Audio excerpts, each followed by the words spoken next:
বাগান উপরে দেখতে পাবেন না ডাব গাছ সাইড আছে আম গাছ বামে ওটা একটি বাইরেই প্রপার্টি পিছে পিছার হেলানো টাকা দুলো আঙ্কেলের জন্য 5 তলা বিল্ডিং আমরা পিছে দেখতে পাচ্ছি বিস্তীর্ণ খোলা মাঠ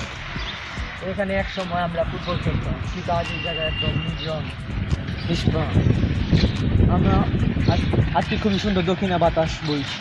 আমরা যদি সেখানে দেখতে চাই খোলা আকাশ সাথে কিছু সুপারি গাছ লাগবে Yes. এখন আমরা এটা দেখতে পাচ্ছি এটা ইস্তিবার ভাষ্য মতে এটা নাকি 10টি মানতে অবিশ্বাস্যকর লাগলো এটি ইস্তিবার বলেছে তাহলে দেবী বলেছে এখান থেকে যদি আমরা যেতে থাকি তাহলে পিচ গেলে এটাই সেই পিচ যেখানে প্রথমবার সে ছক্কা মেরেছিল অবশ্যই বলটা লেগে গিয়েছিল পিছার হেলানোটা যে কারণে এটা 10 ডিগ্রি হেলে গিয়েছিল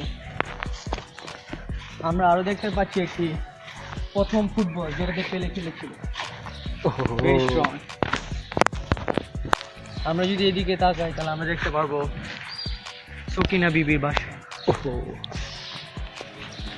আজকের জন্য এই পর্যন্ত।